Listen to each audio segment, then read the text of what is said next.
Concédenos la presencia de tu Espíritu Santo en nuestros corazones y nuestras mentes, para que tomes el control de esta presentación, para que mis palabras y mis pensamientos sean anulados y que mis palabras y pensamientos sean tocados con un carbón del altar.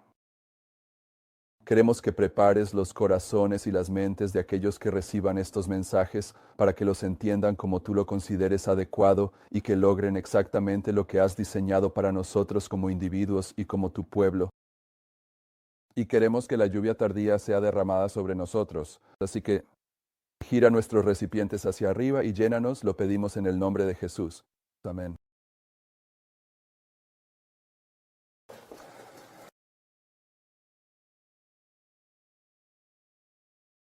Un repaso, un resumen de... Esta es la presentación número 42. Me gusta resumir las presentaciones. Cuando estoy haciendo una serie, algo que trato de hacer regularmente, pero esta bestia está más allá de mi capacidad para volver atrás y cubrir todos los puntos. Así que esto es una visión general simple. Hay tantos. Cuando volví ayer y estaba revisando todas las maravillosas verdades que hemos tocado, no hay manera de que puedas hacerles justicia. Pero donde comenzamos hace mucho tiempo fue sobre el principio en la parte superior de tus notas en la página 1, que no tenemos nada que temer por el futuro, excepto si olvidamos la manera en que el Señor nos ha guiado y su enseñanza en nuestra historia pasada. Y nos tomamos tiempo al principio de esta serie para mostrar eso. La enseñanza que se discute aquí es la enseñanza de que el 2520 y el 2300 terminarían en 1843. Esa es una enseñanza que deberíamos temer olvidar, porque esta enseñanza es lo que produjo la experiencia que no deberíamos olvidar. No tenemos nada que temer por el futuro, excepto si olvidamos cómo el Señor nos guió. Bueno, el Señor nos guió hacia la primera decepción en marzo de 1844. Y esa primera decepción fue diseñada para preparar el camino para el clamor de medianoche. Y en la primera visión de Ellen White que tienes en tu próximo conjunto de notas, el clamor de medianoche se identifica como una luz brillante que se coloca al comienzo del camino, que ilumina todo el camino hacia el cielo. Pero también esa visión identifica que algunas personas negarían el clamor de medianoche, negarían la verdad de esa historia, y al hacerlo, caerían del camino.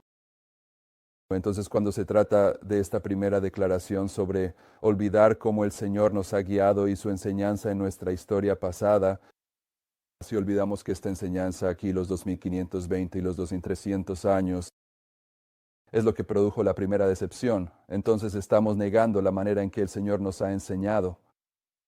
Y si negamos eso, no tenemos la comprensión correcta de las dinámicas que intervinieron en la producción. El clamor de medianoche entre los mileritas, que preparó a un grupo de personas para entrar al lugar santísimo con Cristo el 22 de octubre de 1844. Puedes ver la visión a la que nos referimos allí, un pasaje de ella. Dice que tenían una luz brillante colocada detrás de ellos al comienzo del camino, que un ángel me dijo que era el clamor de medianoche. La luz brillaba a lo largo del camino y daba luz a sus pies para que no tropezaran. Si mantenían sus ojos fijos en Jesús, quien estaba justo delante de ellos, guiándolos a la ciudad, estaban seguros. Pero pronto algunos se cansaron y dijeron que la ciudad estaba muy lejos. Entonces esperaban haber entrado en ella antes. Entonces Jesús los animaba levantando su glorioso brazo derecho, y de su brazo salía una luz que ondeaba sobre el grupo adventista, y ellos gritaban, ¡Aleluya! Otros, y esto es lo que está sucediendo en el adventismo hoy, otros negaron imprudentemente la luz detrás de ellos. ¿Y qué significa negarla imprudentemente? La niegan sin siquiera pensarlo, sin investigarla. Es simplemente, esto no puede ser así. Mi pastor no dijo que fuera así. Así que a partir de este momento me opongo a ello. ¿No es eso lo que es la imprudencia? Es solo una respuesta inmediata, sin ningún pensamiento. Otros negaron imprudentemente la luz detrás de ellos y dijeron que no era Dios quien los había guiado hasta allí. La luz detrás de ellos se apagó, dejando sus pies en completa oscuridad, y tropezaron y perdieron de vista la marca y a Jesús, y cayeron del camino hacia el mundo oscuro y malvado de abajo. ¿Qué negaron?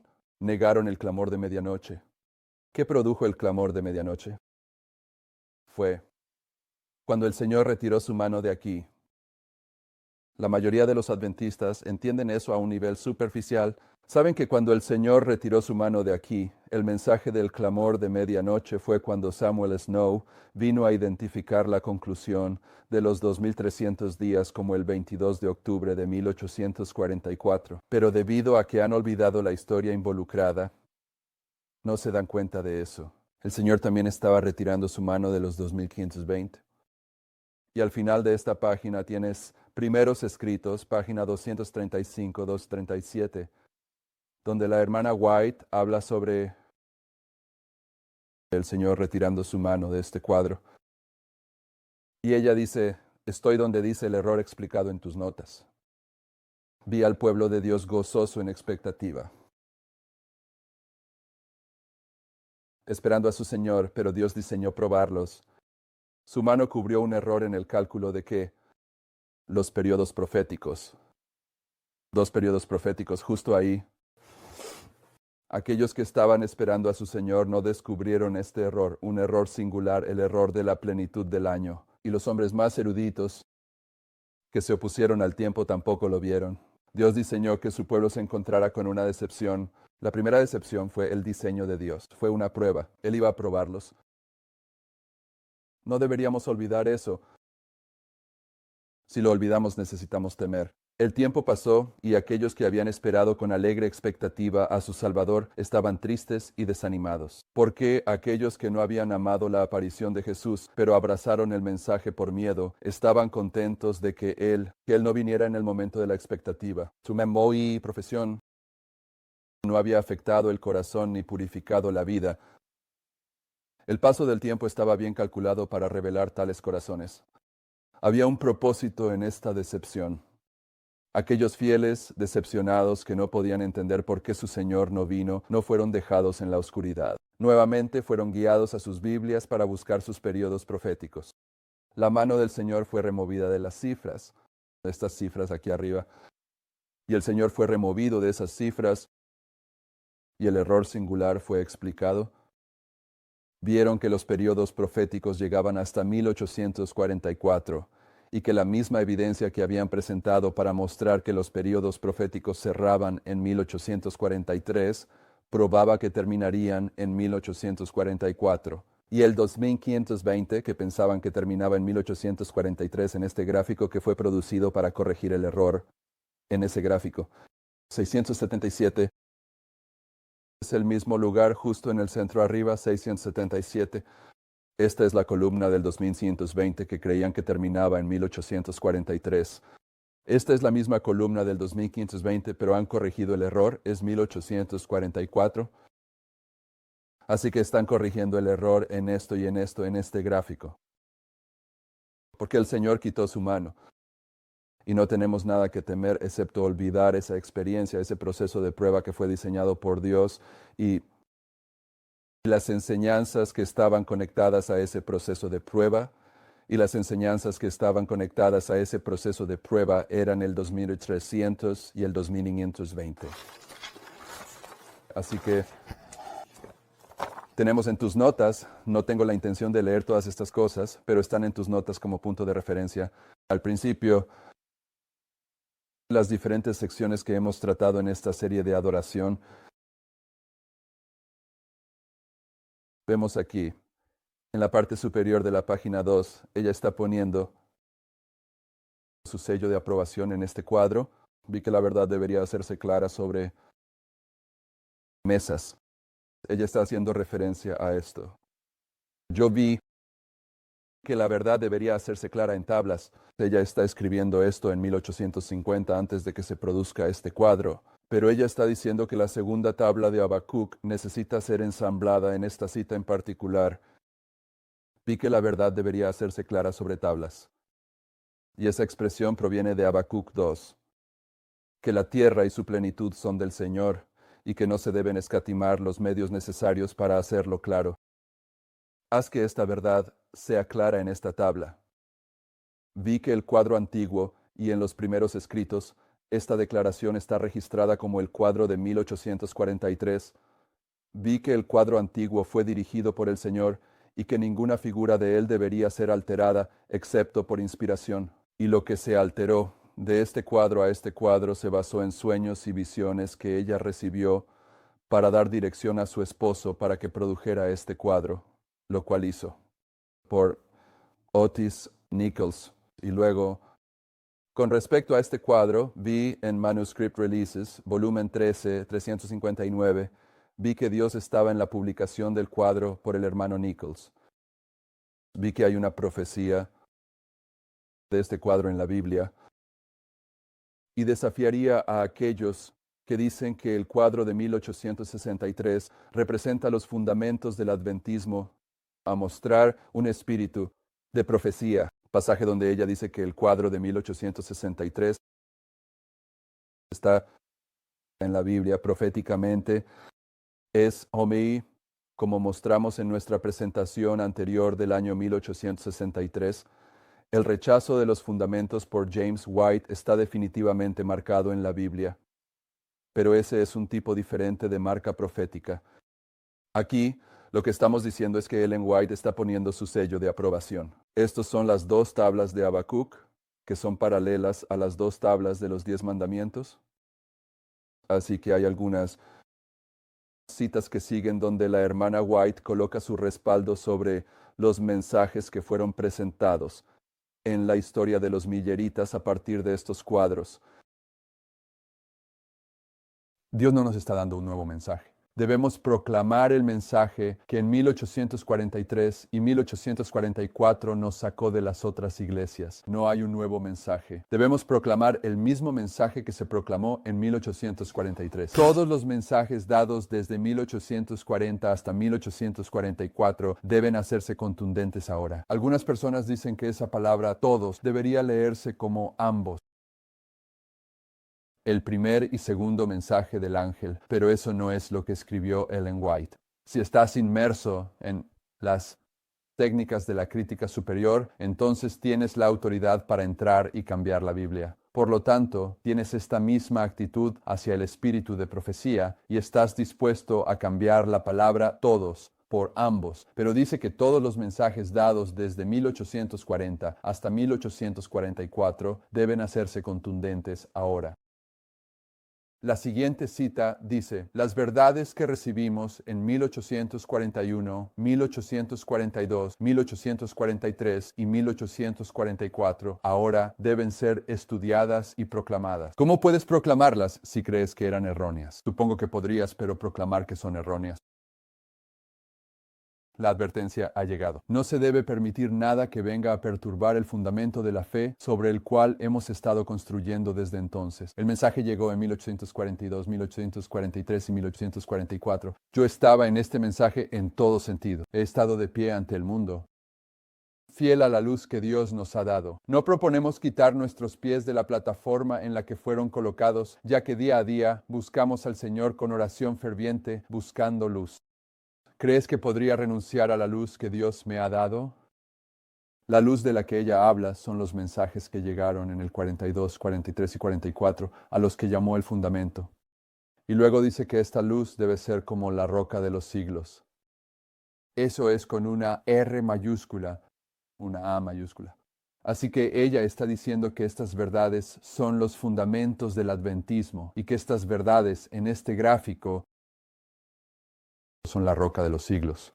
Así que esa fue la primera sección y nos tomamos el tiempo para mostrar eso. No solo la hermana White puso su sello de aprobación sobre el 2620, sino que también lo hizo sobre la enseñanza pionera del Islam, la primera y segunda plaga.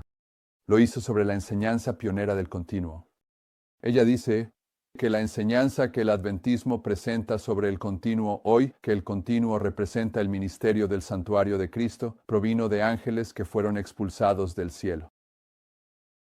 Ella reprendió al hermano Hewitt de Minute Saying, Dead River, diciendo que el 1335 ya había sido cumplido. Ella hizo eso en 1850. Así que tomamos en nuestra primera sección tiempo para identificar eso. Ellen White pone su sello de aprobación sobre las verdades fundamentales representadas en este gráfico, sin importar lo que digan los teólogos modernos. Y luego pasamos a un estudio de línea, sobre el hecho de que cada movimiento de reforma es paralelo a todos los demás movimientos de reforma. Y tienes a estos hombres que se oponen a este mensaje, que dicen que su comprensión de la profecía es la comprensión del gran conflicto. Ellos basan su enfoque de la profecía en el gran conflicto. Y Pippenger y estos otros hombres simplemente están inventando cosas de la nada. Pero el punto de referencia para esta parte del estudio lo usamos del gran conflicto. 343, que dice, la obra de Dios en la tierra presenta de era en era una similitud notable en cada gran reforma o movimiento religioso. Los principios del trato de Dios con los hombres son siempre los mismos. Los movimientos importantes del presente, que es el movimiento de la lluvia tardía de Apocalipsis 18, los movimientos importantes del presente tienen su paralelo en los del pasado, y la experiencia de la Iglesia en épocas anteriores tiene lecciones de gran valor para nuestro tiempo. Así que pasamos por y mostramos que los movimientos de reforma tienen un orden específico. Verás que uno, de varios, pero citas donde ella enfatiza el orden en la página 3 de tus notas. Y el orden que hemos estado identificando es que primero hay un periodo de oscuridad, pero hemos dedicado tiempo a estas señales, algunas de ellas más que otras. Este periodo de oscuridad es también el desierto. Y cuando tú juntas las diversas representaciones simbólicas de lo que estas señales representan, desarrollas más luz sobre lo que son. Es en esta historia de oscuridad que el misterio de la iniquidad opera, porque el misterio de la iniquidad precede a cada movimiento de reforma. Está activo antes de que el movimiento de reforma traiga la iniquidad a la historia. Y luego tendrás un tiempo del fin.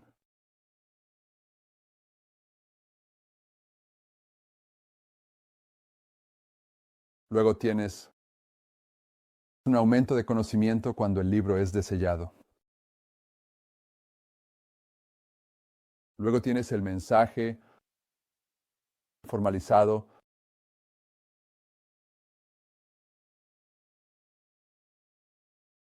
y la formalización de este mensaje es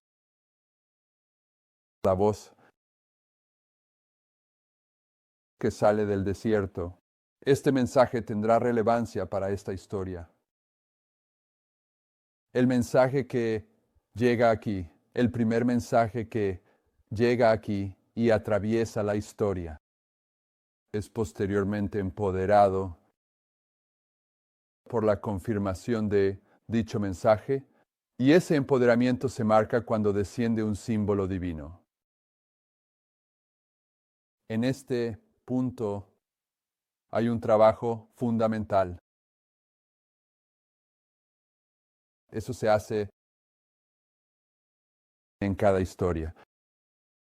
Y es al pasar por estos movimientos de reforma y colocarlos juntos, línea sobre línea, en concordancia con Isaías 28, que levantas los cimientos de muchas generaciones, porque el Señor quiere que nos aseguremos de cuál es el trabajo fundamental para el adventismo al final del mundo. Una vez que este mensaje es empoderado y comienza a probar a esta generación, entonces llega el segundo mensaje cuando esta generación comienza a cerrar la puerta contra ese mensaje de advertencia. Y luego ves una manifestación del poder de Dios en esta historia que conduce al tercer mensaje, que es juicio. Yo, por supuesto, me estoy yendo, dejando de lado muchas características. Estamos resumiendo más de 40 horas de material. De esta manera, Mark es seguido por una decepción.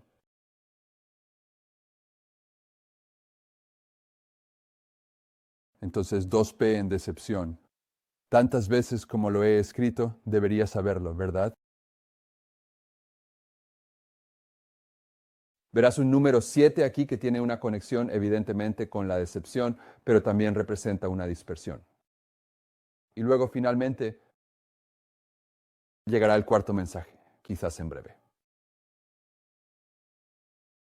Así que, donde leemos de gran controversia, ella dice que cada uno de los grandes movimientos reformatorios se paralelizó con el movimiento reformatorio final de la última lluvia. Así que juntamos esas líneas sobre líneas para establecer este hecho. En Pearl, la segunda cita en la página 3, uno de los principales fundamentos de esta aplicación, línea sobre línea, es que la historia se repetirá. Ella dice una y otra vez, se me ha mostrado que las experiencias pasadas del pueblo de Dios no deben contarse como hechos muertos. No debemos tratar el registro de estas experiencias como trataríamos un almanaque del año pasado. El registro debe mantenerse en mente, porque la historia se repetirá. Esta repetición de la historia me parece asombrosa. Solía haber una personalidad que vivía en esta área. Se ha mudado a campos de trabajo más grandes en su oposición a este mensaje. Pero mientras estaba aquí trabajando en una escuela local en el área, había un hermano que no estaba de acuerdo con su resistencia a este trabajo. Y sabía muy bien que la enseñanza de esta persona es que 1 de Corintios 10:11 es correcta. Ve a 1 de Corintios 10:11. Este hermano no discute que 1 de Corintios 10:11 es correcto, porque este es el punto de referencia bíblico para la repetición de la historia. El versículo 11 dice, ahora bien, todas estas cosas les sucedieron como ejemplos y están escritas para nuestra amonestación sobre quienes han llegado los fines del mundo. Y su argumento es, como creo en 1 Corintios 10:11, que todas esas historias en la Biblia proporcionan lecciones morales que debemos entender al final del mundo, pero no creo que la historia se repita. Así que cuando este hermano, nuestro amigo, estaba luchando con esta persona que está combatiendo este mensaje, hubo un momento en el que iba a ayudar desde detrás de las escenas, donde comencé a reunir las citas, donde la hermana White dice que la historia se repetirá. Nunca lo terminé, nunca lo entregué, todavía lo tengo en un archivo y es como 5 o 6 páginas de varias citas como la que acabamos de leer. El registro debe mantenerse en mente porque la historia se repetirá. Me pregunto cómo puedes tomar esa frase y decir que las lecciones morales son lo que está siendo enfatizado por el espíritu de profecía. La historia va a repetirse. Y estas personas que están combatiendo este mensaje, una de sus principales resistencias es la idea de que la historia se repite. Entonces, esto aquí se basa línea sobre línea en el mismo principio de que la historia se repite. Ahora, no estoy negando que hay lecciones morales que necesitamos entender en cada una de estas historias, pero quiero el conjunto completo. La enchilada completa, por así decirlo. Bien, hay un pastor aquí no hace mucho que estaba discutiendo con este mensaje, y él dice, ¿para qué necesitamos el 2520? Tenemos los 2300. Los 2300 años apuntan al 22 de octubre de 1844. Entonces, ¿para qué necesitamos el 2520? Bueno, porque Jesús dijo que el hombre no vive solo de pan, sino de toda palabra que sale de la boca de Dios. Queremos todo. Queremos conocer las lecciones morales de esa historia, pero queremos ser instruidos sobre lo que significa que esa historia se va a repetir. No tenemos el derecho de elegir y escoger. Y si lo hacemos es espiritismo. Cuando ponemos nuestra palabra por encima de la palabra de Dios, estamos involucrados en el espiritismo. Entonces, Cuando estábamos analizando las líneas de reforma, siendo esta una línea básica de cada línea de reforma, señalamos la parábola de las 10 vírgenes que en el conflicto de los siglos 393 dice que la parábola de las 10 vírgenes de Mateo 25 también ilustra la experiencia del pueblo adventista. Señalamos en estas líneas de reforma, eso todas son paralelas entre sí, pero a veces, particularmente cuando una línea de reforma tiene un principio y un fin, que el principio de la línea de reforma y el final de la línea de reforma tendrán características que son más específicas para ellas mismas. ¿Qué quiero decir con eso? Cuando el Israel antiguo salió de Egipto, ese fue el comienzo del Israel antiguo. Y cuando Cristo caminó entre los hombres, ese fue el final del Israel antiguo. Y en el principio del Israel antiguo y el final del Israel antiguo, puedes ver lecciones específicas de esas historias que son más específicas para esas líneas de reforma que para otras líneas de reforma. Como las fiestas que debían guardar a lo largo de su historia se establecen justo allí cuando están saliendo de Egipto, la Pascua, Pentecostés. Y en el tiempo de Cristo esas fiestas también tienen un impacto específico en esa historia. Pero somos el Israel moderno, y el principio del Israel moderno y el final del Israel moderno es la historia del adventismo. Los mileritas son el comienzo del adventismo, nosotros somos el final del adventismo.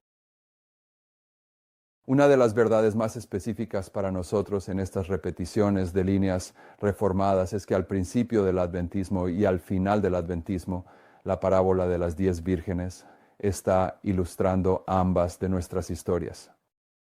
Es por eso que la hermana White dice, a menudo me refiero a la parábola de las 10 vírgenes, 5 de las cuales eran prudentes y 5 insensatas. Esta parábola ha sido y será cumplida al pie de la letra, ya que tiene una aplicación especial para este tiempo. Y al igual que el mensaje del tercer ángel ha sido cumplido y continuará siendo presente, verdadero hasta el fin del tiempo. Así que no solo se repiten estas líneas de reforma a lo largo de la historia sagrada, sino que cuando tienes una que ilustra el principio y el final, entonces habrá verdades en el principio y el final que son más pertinentes a esas líneas de reforma particulares, y debes estar atento a eso.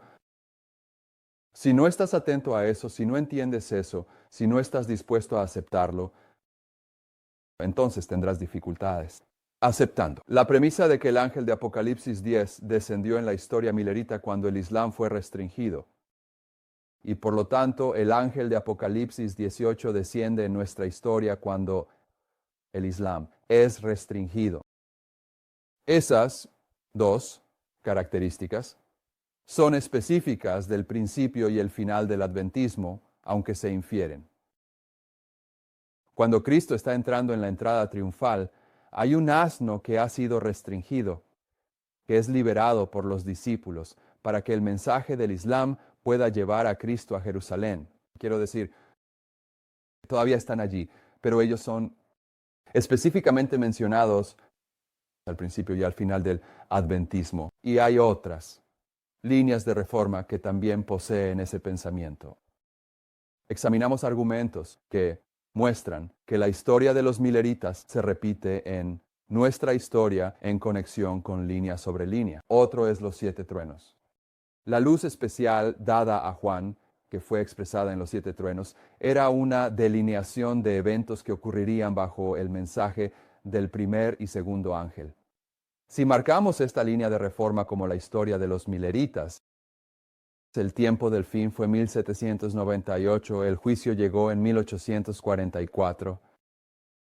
Por lo tanto, esta historia es la historia de los mensajes del primer y segundo ángel, y esta historia es la historia de los 7 truenos. Pero cuando la hermana White habla sobre los 7 truenos en este mismo pasaje, también dice, después de que estos 7 truenos pronunciaron sus voces, la orden llega a Juan, como a Daniel. En cuanto al librito, sella esas cosas que los 7 truenos pronunciaron. Estas se refieren a eventos futuros que se revelarán en su debido orden. Así que los 7 truenos representan una delineación de eventos que ocurrirían bajo los mensajes del primer y segundo ángel en esta historia, pero también están ilustrando eventos que tendrán lugar cuando esta historia se repita al final del mundo. Y esa historia de los milleritas es una historia del cumplimiento de la parábola de las 10 vírgenes. Y nuestra historia es una historia de la parábola de las 10 vírgenes. Bueno, estábamos haciendo este estudio en esta sección, línea sobre línea, basado en Isaías 28. Y una de las citas del espíritu de profecía que usamos al respecto fue: la profecía se ha estado cumpliendo línea sobre línea. Cuanto más firmemente nos mantengamos bajo la bandera del mensaje del tercer ángel, más claramente entenderemos la profecía de Daniel. Porque el Apocalipsis es un suplemento de Daniel. La bandera del mensaje del tercer ángel, muy simplemente, es la combinación 3-1.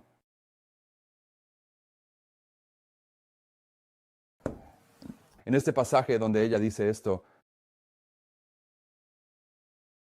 ella dice: cuanto más claramente, si nos mantenemos bajo la bandera del mensaje del tercer ángel, más claramente entenderemos la profecía de Daniel. Si revisas el pasaje completo, no lo incluí todo en esta cita.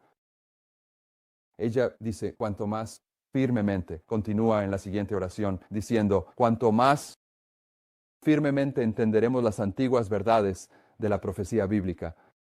Hay una manera de entender, de estar bajo los mensajes de los tres ángeles, la bandera del tercer ángel.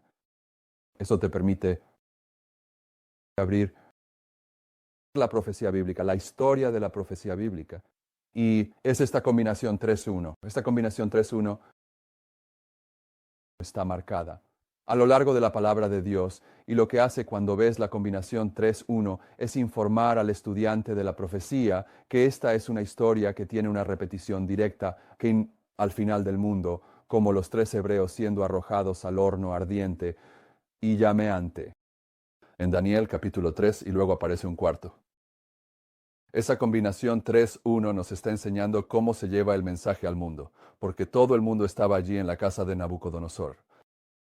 Presentación. Y vieron al pueblo de Dios arrojado al horno de fuego, y vieron al pueblo de Dios siendo apoyado por el cuarto ángel de Apocalipsis 18, nada menos que Cristo mismo. Cada una de estas combinaciones de 3 y 1 enseña una historia diferente sobre el fin del mundo. Balaam, un símbolo del Islam, es llamado por el rey Balak justo antes de que los hijos de Israel entren en la tierra prometida en Números 22. Y es contratado para maldecir a Israel, pero todo lo que puede hacer es bendecir a Israel, y pronuncia 3 bendiciones. Y luego el rey Balak se siente muy decepcionado, lo despide y lo envía a casa. Pero antes de que Balaam se vaya a casa, pronuncia una cuarta bendición. Ahí tienes tu combinación de 3-1. En esta combinación de 3-1 no se trata de cómo se lleva el mensaje al mundo. Está explicando el papel del Islam en el adventismo. Y nos está diciendo que el Islam es tanto una bendición como una maldición. Es contratado para hacer una maldición. Solo puede producir una bendición. Por supuesto, esto también está marcado en Apocalipsis 9, versículo 4, que el Islam es una bendición y una maldición. Va a llevar a cabo una guerra contra Roma en Apocalipsis 9, versículo 4, pero se le ordena no dañar a aquellos que tienen el sello de Dios. ¿Es una bendición? Fue el Islam el que se envolvió alrededor de Europa, impidiendo que el catolicismo se extendiera por el mundo. Fueron los eruditos del Islam quienes preservaron el texto que se utiliza para producir la Biblia del rey Jacobo. El Islam ha sido tanto una bendición como una maldición. Y la historia de Balaam lo marca, y lo marca con la combinación de 3-1. Así que, una y otra vez, el estandarte del mensaje del tercer ángel es la combinación de 3-1, y cuando usas esa línea, ese estandarte, lo haces presentando estas líneas de reforma. 1, 2, 3, aquí abajo, mensaje del cuarto ángel. Esto te permite unir línea sobre línea en cumplimiento de Isaías 28, del 9 al 13. Vamos a Isaías 28, del 9 al 13. Porque esta técnica de enseñanza es la lluvia tardía.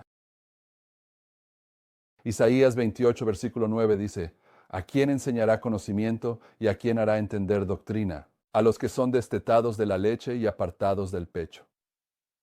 Porque precepto tras precepto, precepto tras precepto, línea sobre línea, un poco aquí y un poco allá, con labios tartamudos y en otra lengua. Hablará a este pueblo, a quienes dijo, este es el descanso con el cual puedes hacer descansar al cansado, y este es el refrigerio. Sin embargo, no quisieron escuchar esta técnica de línea sobre línea, un poco aquí, un poco allá, es el descanso. Y el refrigerio, que en el conflicto de los siglos, página 611, que es tu próxima cita, la hermana White nos dice que el refrigerio es la lluvia tardía.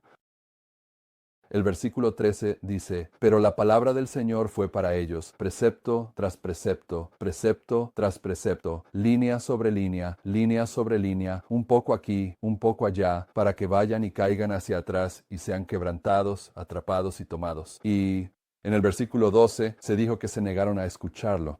Este mensaje de la lluvia tardía es un mensaje porque es algo que los rebeldes en el campamento se negaron a escuchar. Y es un mensaje de prueba que les hace perder su salvación porque al rechazar el mensaje de la lluvia tardía se van. Y caen hacia atrás y son quebrantados, y son atrapados y son tomados. Así que la lluvia tardía es un mensaje de prueba, es el Evangelio eterno, es lo que el Señor usa para producir dos clases de adoradores en el adventismo. Y la manera en que se enseña el mensaje de la lluvia tardía se presenta al pueblo de Dios extrayendo línea de reforma tras línea de reforma, porque al juntar todas las líneas de reforma estás ilustrando la historia de la última lluvia al final del mundo. En relación con estas líneas de reforma, identificamos que están estructuradas en un plan de dos pasos. Mensaje. El mensaje del primer y segundo ángel son estos dos pasos. Y esta historia llega a su conclusión cuando la puerta se cierra en el mensaje del tercer ángel. Pero aún así es la historia del mensaje del primer y segundo ángel. En tus notas tienes algunas referencias que revisamos para ver que el mensaje de la lluvia tardía es de dos pasos. El mensaje de la lluvia tardía, la mayoría de nosotros en el adventismo no nos damos cuenta de que la lluvia tardía son dos partes. Es la lluvia temprana, la lluvia tardía. Es la lluvia de primavera, la lluvia de verano. Es la lluvia temprana, la lluvia tardía. Siempre se describe como dos partes, pero por alguna razón no cala en los adventistas. Y estas dos partes también representan el mensaje de dos pasos que existen en todas estas líneas de reforma. El mensaje de dos pasos en estas líneas de reforma es el mensaje de Elías y Eliseo. Es el mensaje de Génesis 2.7. Ve a Génesis 2.7.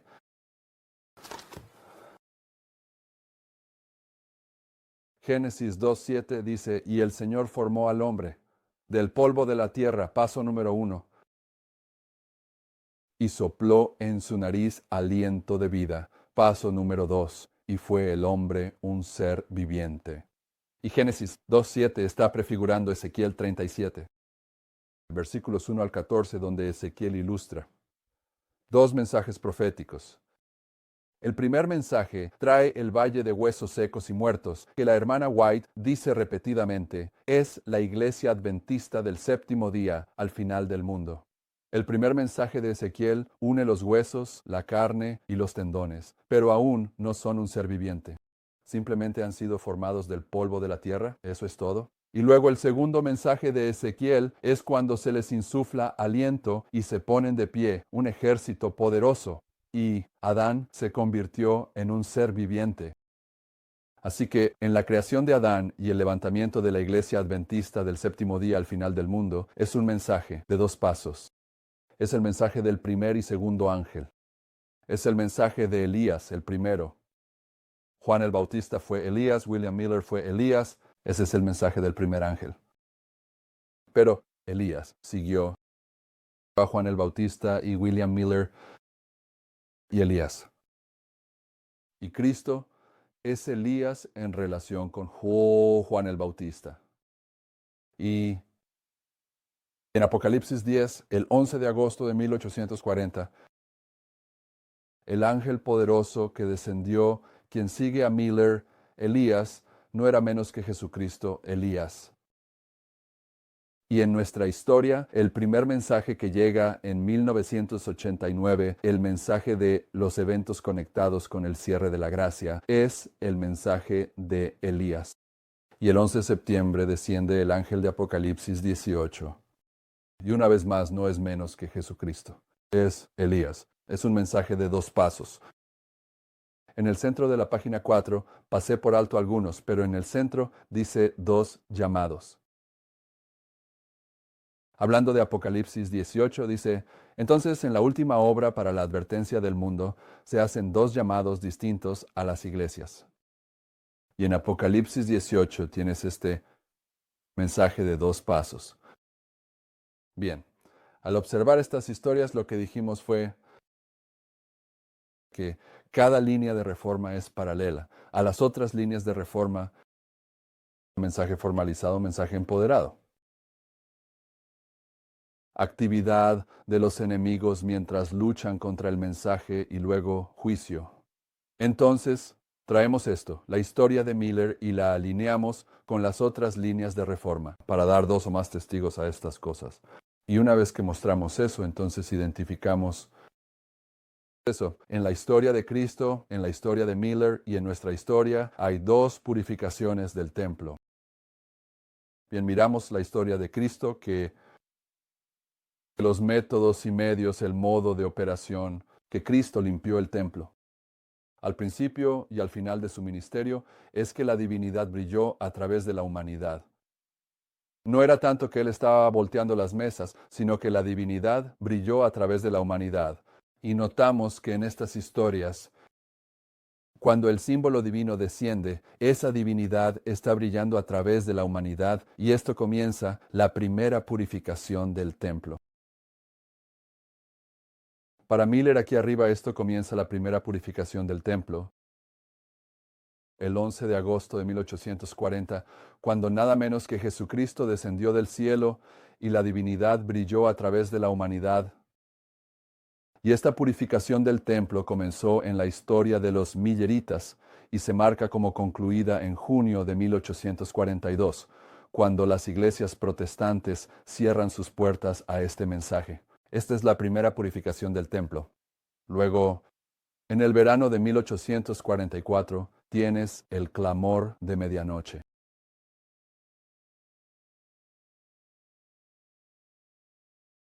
Y una vez más, la divinidad se manifiesta a través de la humanidad y purifica este templo hasta que la puerta se cierra el 22 de octubre de 1844. Pero notamos que en Mini todas estas purificaciones del templo siguen siendo todas iguales. Consisten en un proceso de prueba de 3 pasos. Nos tomamos el tiempo. ¿Dónde llega la tercera prueba para el adventismo? Aquí, al final del mundo, comienza la primera prueba para el mundo. Siempre es un proceso de prueba de 3 pasos, pero hay 2 purificaciones del templo en cada una de estas historias. Cristo purificó el templo 2 veces. En 1840, la divinidad se manifestó a través de la humanidad. Esa fue la primera prueba en esta historia para las iglesias protestantes. Y una de las características de la segunda prueba, como se identifica en la palabra profética de Dios, es que es una prueba visual. Y justo aquí, la prueba visual llegó para los protestantes con la introducción del gráfico de 1843. Y hay una buena cita en los escritos de los pioneros, creo que es de Joseph Bates, después de que habían impreso 300 de estos gráficos y los mensajeros tenían todos estos gráficos. Él fue a una reunión de campamento que estaban realizando. Y es interesante, si realmente quieres entrar en detalle en esta historia, tuvieron una reunión donde determinaron que iban a imprimir estos 300 gráficos, tomaron una votación, un grupo de ellos, y en la misma reunión se les guió a comenzar reuniones de campamento. Nunca habían realizado reuniones de campamento antes, pero el Señor los guió a producir estos gráficos. Y en una reunión muy similar, los guió a comenzar reuniones de campamento porque sabía que este gráfico iba a ser, el Señor sabía que este gráfico iba a ser producido. En mayo de 1842, su capacidad para entrar en las iglesias terminaría. Planeaba las reuniones de campamento justo al mismo tiempo. Y hay un pasaje donde poco después tuvieron una reunión de campamento y Joseph Bates se bajó del tren y fue a la reunión de campamento. Y él dice, por todos los árboles donde estaban teniendo esta reunión de campamento. Tenían estos gráficos colgando y había grupos de personas frente a estos gráficos mirándolos y discutiéndolos. Era una prueba visual para el protestantismo justo aquí. Y luego la puerta se cierra, así que en la historia de los mileritas tienes esta prueba de 3 pasos. Y luego, por supuesto, para el clamor de medianoche, la divinidad brilla a través de la humanidad. Entonces, el mensaje se está llevando por todo. Estados Unidos como una ola gigante. Y las personas que están participando en eso deben reconocer y ver eso. Y termina con el juicio. Y en nuestra historia hay 2 purificaciones del templo. El 11 de septiembre, el ángel poderoso de Apocalipsis 18 desciende justo donde este ángel desciende con la restricción del Islam. Y la primera prueba para nosotros está en marcha. Pero para que tú y yo podamos explicar el 11 de septiembre y el papel del Islam, tenemos que volver a estos gráficos. Tenemos que volver a la lógica de los pioneros que explica por qué la primera plaga es el Islam y la segunda plaga es el Islam, para tener la lógica bíblica. Para identificar eso, la tercera plaga comienza aquí. Así que, de repente, estos gráficos en nuestra historia producen una prueba visual. Son la escritura en la pared. Producen una prueba visual que lleva al cierre de la puerta en la ley dominical. Y al cierre de la puerta en la ley dominical, esta es la primera prueba para los trabajadores de la 11ª hora. Fuera del adventismo, porque aquí la divinidad va a brillar a través de la humanidad. Como una señal final, es levantada como Sadrach, Mesac y Abednego son arrojados al horno de fuego y todo el mundo será destruido. Observar este estandarte se convierte en la prueba visual y conduce al juicio. Bueno, así que cuando estábamos observando línea sobre línea, hicimos esta distinción. Que al mirar esta historia, tienes que marcar 2 purificaciones del templo en esta historia. Mientras que en un enfoque diferente, si simplemente estás mirando estas historias como el comienzo del juicio en 1844 y el fin del juicio. Cuando Miguel se levanta en Daniel 12:1, entonces puedes ver simplemente 3 hitos principales. El mensaje del primer ángel de poder en 1840, el mensaje del segundo ángel llega en junio de 1842. El mensaje del tercer ángel marca el comienzo del juicio.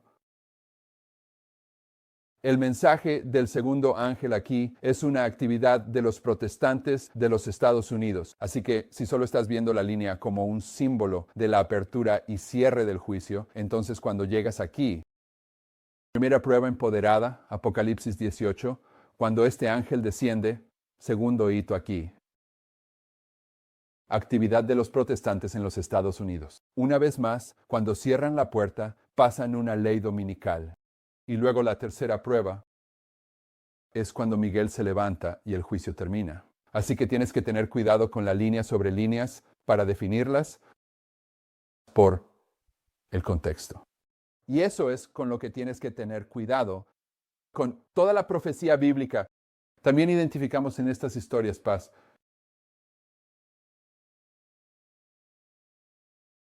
algunas cosas que se identifican a través de el reconocimiento de que Jesús es el primero y el último, el alfa y la omega, el principio y el fin. Siendo este el principio, no lo voy a detallar, y el fin debido al tiempo y espacio del antiguo Israel. Y el antiguo Israel está ilustrando al Israel moderno, así que analizamos el principio de año-día. Y encontramos que al comienzo de la historia del antiguo Israel, en Números 14:34, que hubo una rebelión contra un descanso. Eso estaba ocurriendo, el descanso de la gracia para el antiguo Israel entrando en la tierra prometida, justo aquí al principio y luego aquí abajo. En conexión con el principio de año-día de Ezequiel 4:6, tienes una rebelión contra el descanso del sábado, ¿de acuerdo? Y usamos ese principio y fin para marcar el comienzo del proceso de prueba del adventismo. Cuando el ángel poderoso desciende el 11 de septiembre, mientras el adventismo se rebela contra el descanso, representado por el 25:20, y al hacerlo se están preparando para rechazar el descanso del sábado aquí abajo en la ley dominical. Así que el comienzo de el antiguo Israel y el fin del antiguo Israel está ilustrando el comienzo del proceso de prueba del Israel espiritual moderno y el fin del proceso de prueba del Israel espiritual moderno. Y tiene que ver con el principio muy fundamental de los mileritas, que es el principio de año-día. Y William Shea, alguien que sin duda no tendría simpatía con este mensaje, ha identificado eso. El primer día, el principio de año-día, se menciona en las Escrituras. Está en Levítico 25. Y Levítico 25, siendo el principio de año-día, requiere que cuando analices la maldición conectada con Levítico 25 y permitas que la tierra descanse, lo hagas bajo la premisa del principio de año-día. Y esto es lo que te permite ver que las 7 veces en Levítico 26 son 2520 años. Así que, por supuesto, estoy dejando mucho fuera de esto. También notamos que, cambiando de tema ahora, que al comienzo del Israel antiguo, el Señor le dio al Israel antiguo 2 tablas para marcar el pacto. ¿Y cuáles son esas tablas? Los 10 mandamientos. Y hay 4. En esta y 6 en esta. Y al comienzo del Israel moderno, nosotros, Él nos dio estas 2 tablas para marcar el pacto con el pueblo que Él había levantado desde 1798 hasta 1844 en 46 años. Así que estas 2 tablas están prefiguradas por los 10 mandamientos. Y hay todo tipo de luz. Llegas a este nivel de comprensión, necesitas ponerte gafas de sol. Cuando la Biblia habla del hombre de pecado buscando cambiar los 10 mandamientos, está hablando del adventismo intentando cambiar estas tablas. ¿Y qué espíritu es en cada caso? Es el espíritu del anticristo. Luego pasamos a la parte 3. En la parte 3 nos centramos en el misterio de la iniquidad. La mayoría de estos hitos los hemos estado enfatizando durante muchos años. Las personas que están presentando este mensaje son el nosotros del que hablo. Pero en esta presentación tomamos algunas presentaciones para realmente marcar el misterio de la iniquidad como uno de los hitos en esta línea profética. Y de acuerdo con lo que enseña Pablo, decimos que el misterio de la iniquidad es algo que precede al movimiento de reforma. El misterio de la iniquidad ya está en acción, pero impactará a esta generación. Esto aquí señalamos es el Evangelio eterno. El Evangelio eterno es la obra de Cristo en producir 2 clases de adoradores, basado en la introducción de un mensaje de prueba de 3 pasos. Y cuando llegas a la conclusión de la tercera prueba, donde se ilustra el juicio, verás desarrollarse 2 clases. Y la clase que se pierde, la clase que recibe la marca de la bestia, la clase en la historia milerita, esa que está orando a Satanás en el lugar santo, los judíos que quedaron en perfecta oscuridad en el tiempo de Cristo, la clase que está en el lado equivocado del asunto.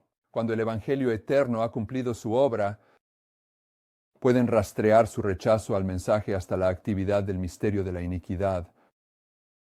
Bien, fue la enseñanza griega que impidió a aquellos que rechazaron a Cristo ver que Él era el Mesías, la enseñanza griega que había estado activa durante años y años, antes del nacimiento de Juan el Bautista y de Cristo.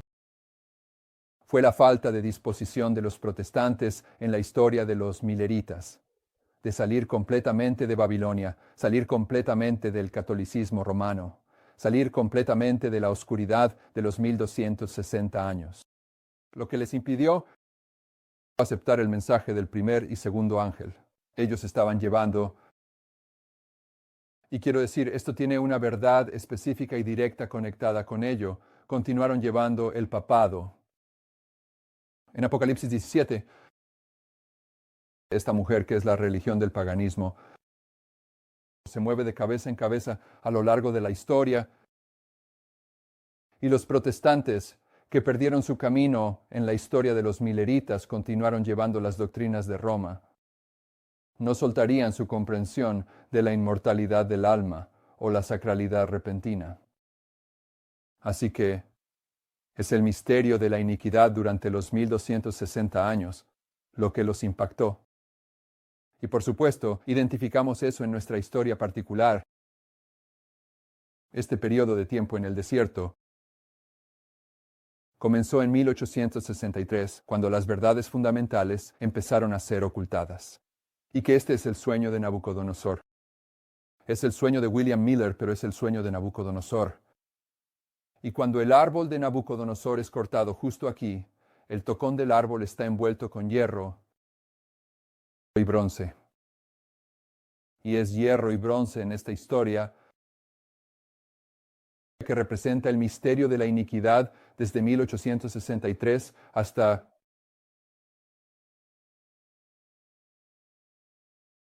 1989. Este hierro representa el reino romano, representando el latín. El bronce representa el reino griego, representando el griego. Y el latín y el griego siendo los símbolos de lo que se enseña en las escuelas de teología, y es esta educación falsa. Desde 1863 hasta 1989, ese es el misterio de la iniquidad que impide a los adventistas del séptimo día entender el Evangelio eterno aquí en nuestra historia. Así que tomamos tiempo para mostrar eso y usamos a Judas como el símbolo de esto. Y Judas tenía una lección de principio y fin para nosotros. La rebelión de Judas, su rechazo fue todo, a lo largo de todo, pero se manifestó en el sermón de Jesús sobre el maná, el pan del cielo que descendió del cielo. Ahí es donde la hermana White dice, Judas entendió lo que él estaba diciendo, pero Judas quería que él tuviera un reino terrenal, así que su rebelión comienza a manifestarse allí. Y luego lo siguiente que ves es que está en la fiesta. La fiesta en la casa de Simón. Así que al comienzo de la rebelión, representada por Judas, tienes una fiesta en la casa de Simón, y luego la última cena. Y en ambos casos lo que enfurece a Judas es el lavado de pies, la humildad. Aquí es María lavando los pies de Jesús con lágrimas y perfume. Aquí es Jesús lavando los pies de los discípulos. Y así vimos a Judas como un tipo del misterio de la iniquidad, donde él cae aquí completamente. El misterio de la iniquidad ha trabajado completamente en él. Por lo tanto, está recibiendo la fuerte ilusión aquí mientras sale a traicionar a su Señor. ¿Y cuántas veces hizo un pacto para traicionar a su Señor en esa historia? ¿Cuántas veces habló con el Sanedrín? 3. El tercero es aquí. Y entonces el hombre de pecado es revelado. ¿Y quién era el hombre de pecado? No era Judas, porque salió y se suicidó. ¿Quién era el hombre de pecado que fue revelado? Barrabás.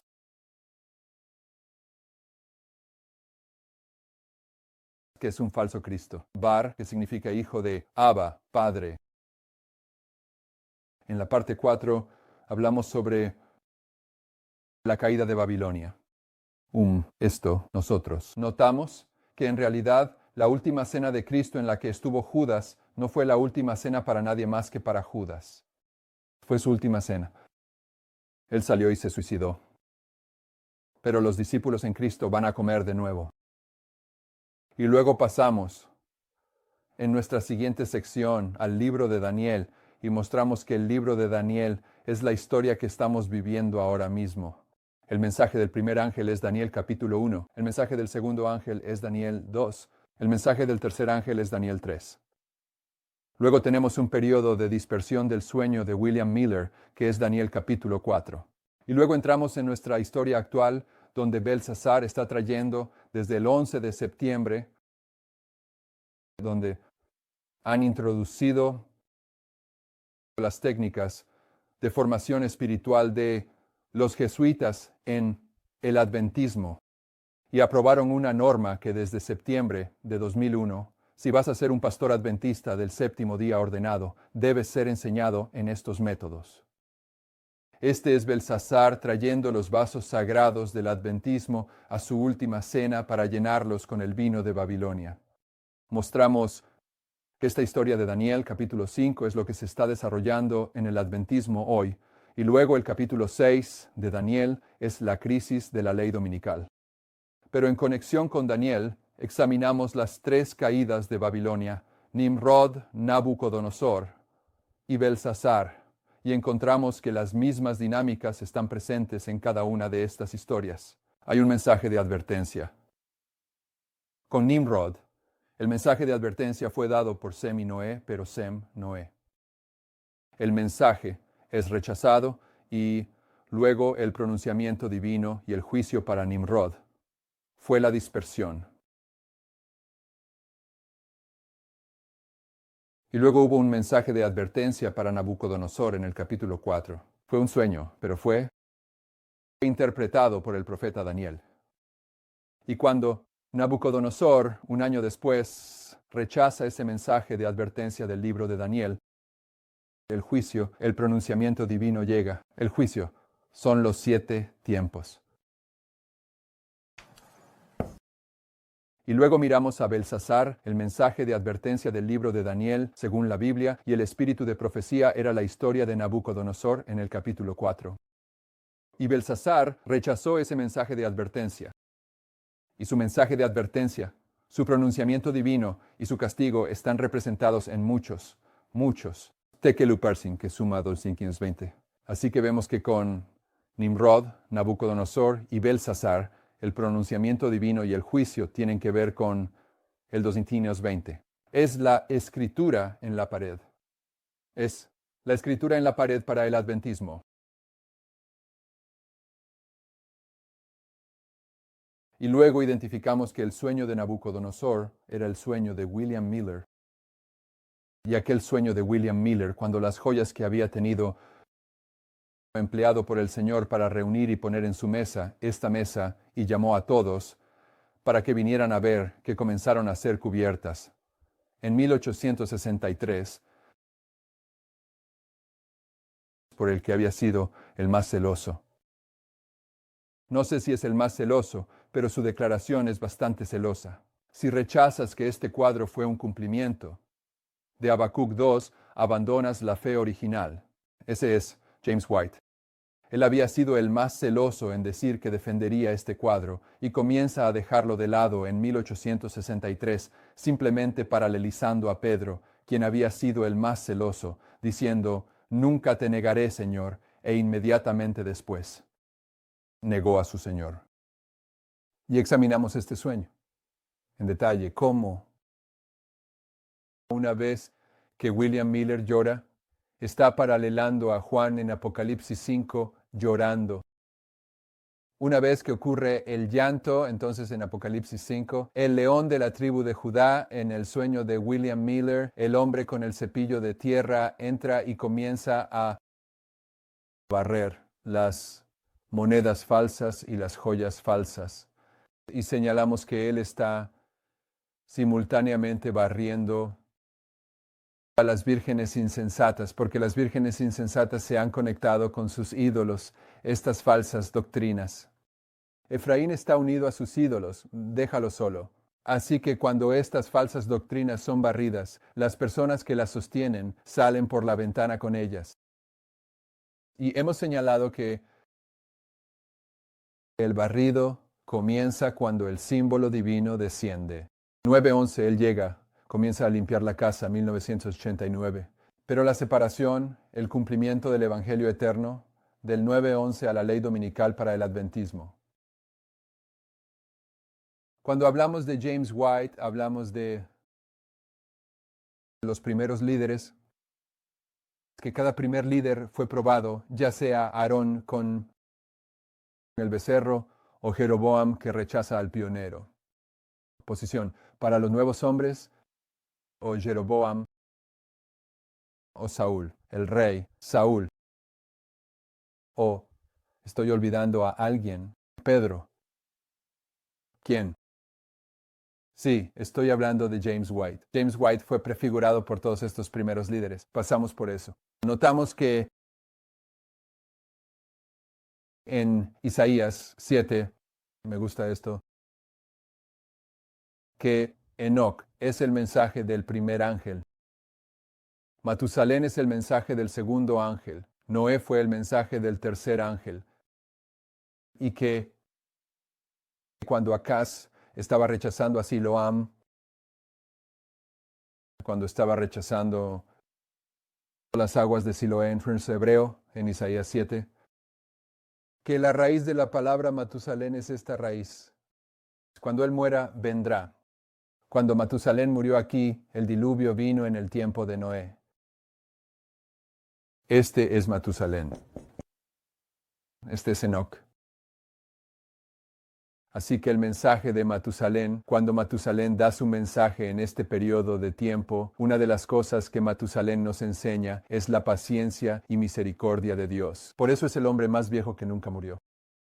Pero Matusalén representa un mensaje que alcanza su clímax cuando se cierra la puerta del arca. Y el mensaje que alcanza su clímax cuando se cierra la puerta el 22 de octubre, segundo 1844. 1844 es el 2520. En Isaías 7,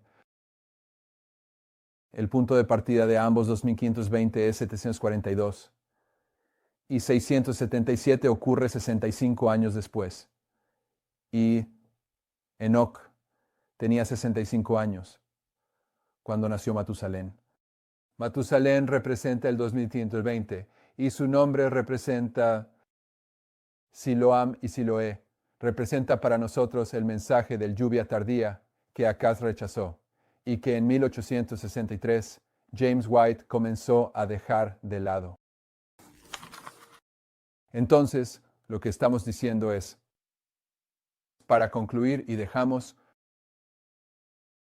tanto fuera con lo que estamos tratando.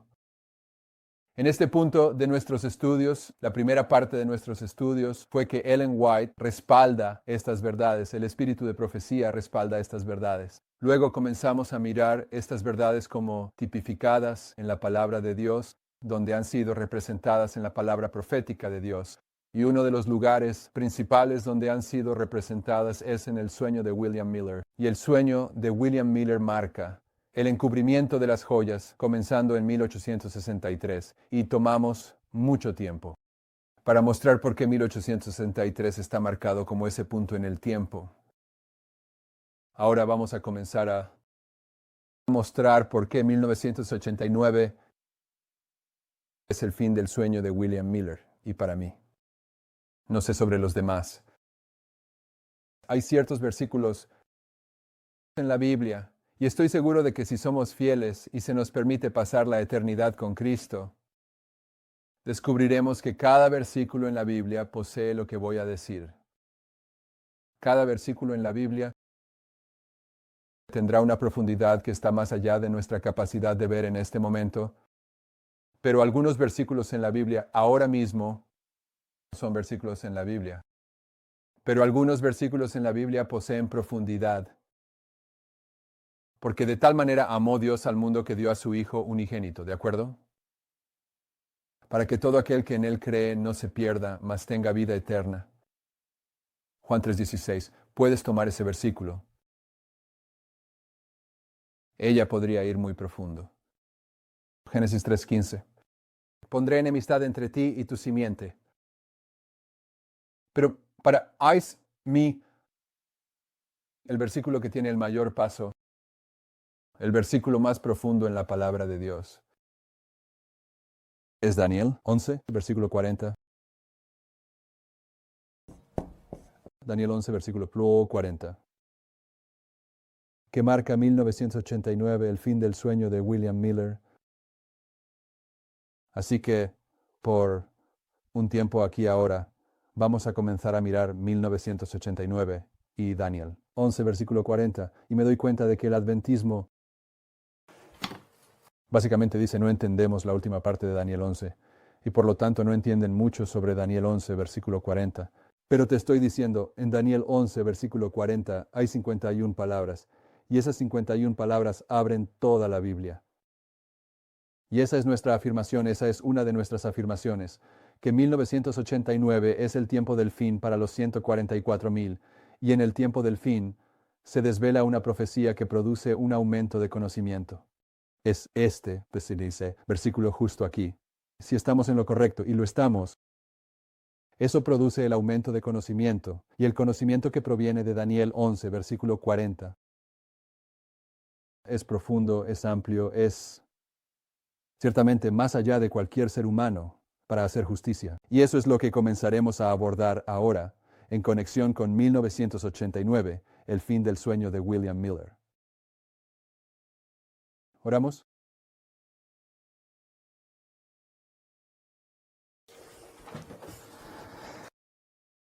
Padre Celestial, te agradecemos por traernos hasta aquí en esta serie de adoración.